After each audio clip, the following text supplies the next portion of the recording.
part of our department at LAPD while keeping our ability to be able to provide the services that our community deserves going. We're going to be adding to that deployment with additional internal LAPD resources in the days ahead.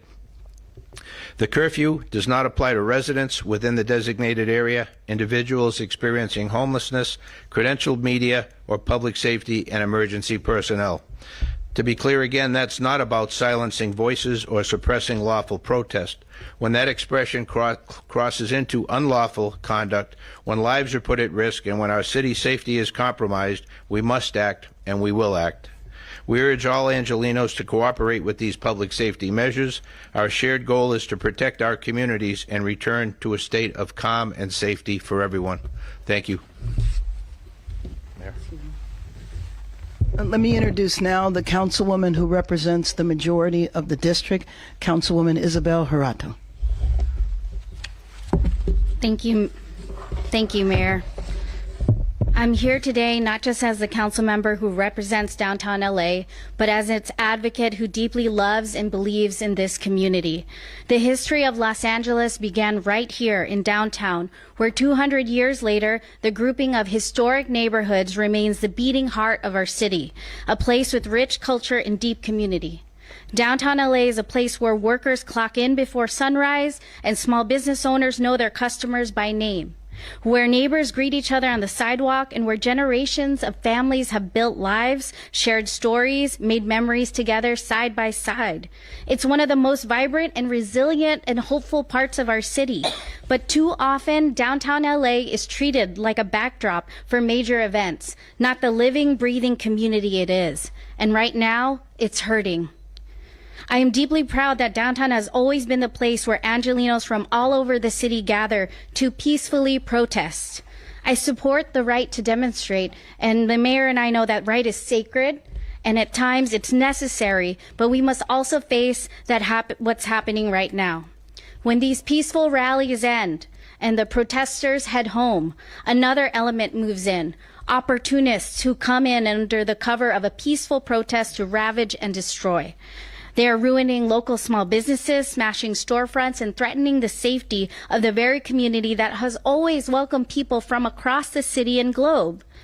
This isn't just broken glass or stolen goods, it's someone's livelihood, someone's safe space, someone's home that's been violated.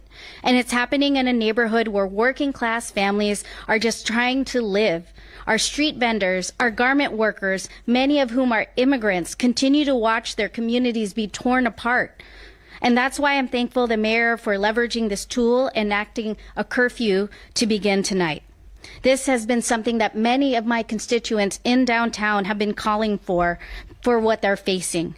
This curfew is not about silencing protests. It's about protecting people and ensuring that the local residents, small businesses, our families, our elders, and our workers are not left vulnerable to those who come only to destroy.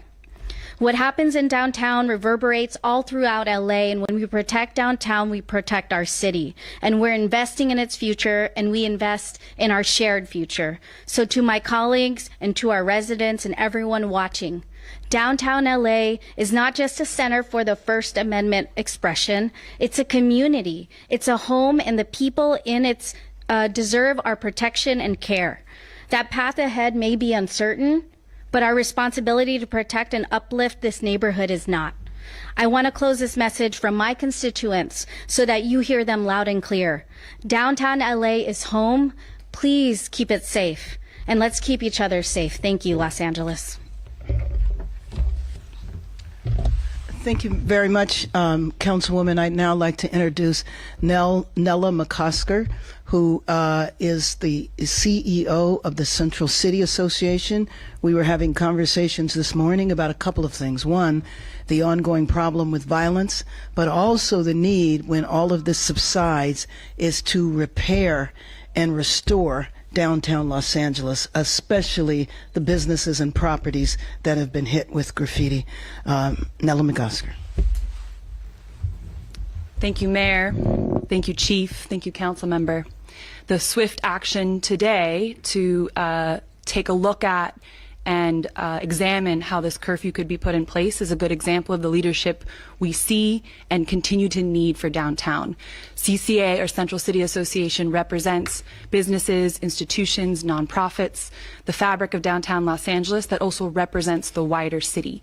And it is the case that downtown is a neighborhood. It is the case that downtown is where immigrant-owned businesses try to operate and thrive. And so we can differentiate between downtown being a place to gather, to have your voice be heard, to peacefully protest, and the actions that we've seen each evening since this occurred in the last few days. So thank you for applying this tool. There are others certainly that we could look at as well, but hopefully Angelenos rally together in support of this really important section of our city because of the symbol and of the benefits it provides to everyone across Los Angeles. Thank you.